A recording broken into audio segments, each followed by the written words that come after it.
Actuellement, en France et en Europe, le dispositif est fondé sur deux choses, l'inscription au catalogue et la certification des semences. C'est un système qui a fait ses preuves et qui est solide et qui est robuste. Il ne s'est pas forcément très bien adapté aux évolutions scientifiques et techniques et technologiques. Et pendant ce temps-là, le reste du monde a continué à changer et à évoluer. Il n'avait pas le même système et est en train de se caler sur un système plus à base de brevets et d'application de ces brevets. Donc, moi, je pense que notre système, il fonctionne bien. Mais il faut aussi qu'il s'adapte aux évolutions de la société et aux évolutions des technologies et aux possibilités offertes par la science. Donc le catalogue est un bel outil, mais par exemple, il a du mal à s'ouvrir. La certification, elle est indispensable parce que c'est une garantie pour l'exploitant qui va les utiliser, mais peut-être la distance qu'il donne à la graine, à la semence qui est certifiée, est peut-être ou trop longue ou pas assez longue. Donc on peut travailler sur une certaine forme, non pas d'adaptabilité, mais une certaine forme d'évolution, de possibilité d'évolution. Peut-être qu'il faut d'un cadre extrêmement raide, mais positif, construit, qui associe la profession, les scientifiques, l'administration, c'est quand même quelque chose de formidable, ça.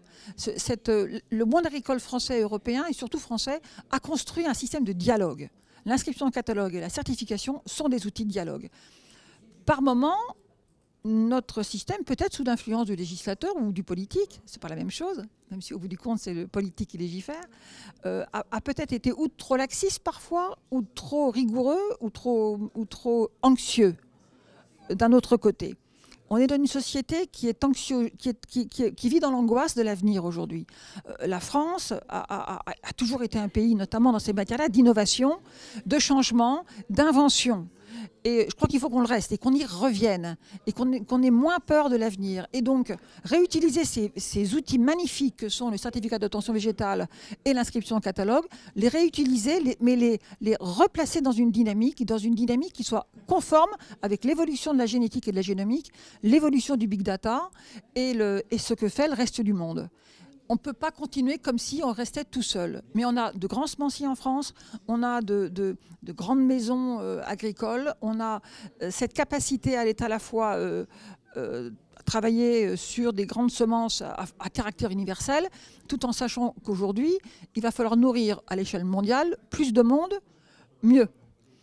La France est, avec les États-Unis, à peu près le seul pays au monde qui est à la fois un climat continental, tempéré, méditerranéen, océanique, et je dirais même tropical et boréal. Nous avons tous les climats du monde. Donc on peut faire beaucoup en termes scientifiques, en termes d'adaptation aux conditions climatiques et en termes également d'adaptation aux conditions de sol, puisqu'elles vont avec. Or, les grandes contraintes du monde d'aujourd'hui en matière d'alimentation humaine, mais aussi d'alimentation animale, vont être la capacité à produire plus dans de bonnes conditions environnementales pour nourrir plus de monde dans de bonnes conditions sanitaires.